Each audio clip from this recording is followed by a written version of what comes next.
Hello friends, welcome to phone fix Hyderabad. ఇప్పుడైతే మన దగ్గర ఒక OnePlus 80 మోడల్ వచ్చింది. OnePlus మోడల్స్లో ఎక్కువగా ర్యామ్కు సంబంధించిన ఇష్యూ వస్తుంది. డెడ్ కండిషన్లో ఇక్కడ చూద్దాం మనం. ర్యామ్ని అయితే నేను డ్యామేజ్ వచ్చింది, దీన్ని నేను రిమూవ్ చేశాను. రిమూవ్ చేసిన తర్వాత ఓన్లీ ర్యామ్ మాత్రమే రిమూవ్ చేశాను.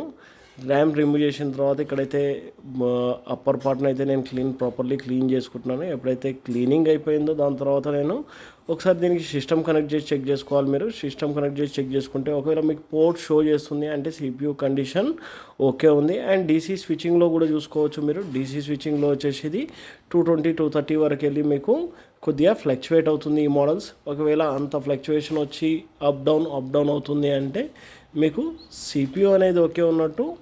ఓన్లీ ర్యామ్ పైకి వేసుకుంటే సరిపోతుంది. అండ్ ర్యామ్ చేంజ్ చేసుకునేటప్పుడు ఎప్పుడైనా కానీ CPU మోడల్ సేమ్ ఉన్న ఎనీ మోడల్కి మీరు రిప్లేస్ చేయొచ్చు. ఏదైతే CPU నెంబర్ ఉందో దీంట్లో ఆ CPU వేరే అదర్ మోడల్స్ దేంట్లో ఉన్నా సరే దాంట్లో నుంచి తీసి మీరు డైరెక్ట్లీ ర్యామ్ వేసుకోవచ్చు. ర్యామ్ చేంజింగ్లో డాటా లాస్ అయ్యే అవకాశం అయితే ఏముండదు. డైరెక్ట్లీ కస్టమర్ డాటా ఏ విధంగా ఉందో యాస్టీజ్ అయితే మీకు వచ్చేస్తుంది.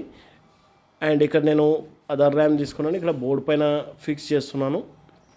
ఎప్పుడైతే ఫిక్స్ చేసినది ప్రాపర్లీ మనకు సెట్ మొత్తం ఆన్ అయిపోతుంది. చూడొచ్చు మీరు ఇక్కడ CPU అయితే నేను ర్యామ్ అయితే ఫిక్స్ అయిపోయింది. ఫిక్స్ అయిపోయిన తర్వాత ఇక్కడ జస్ట్ ఇక్కడ చెక్ చేసుకుందాం. బోర్డు మనం బాడీలో పెట్టేసి ఫోన్ అయితే మనకు ఆన్ అయిపోయింది. And with customer data pattern లాక్తో ఓపెన్ అవుతుంది. చూడొచ్చు ఇక్కడ మీరు.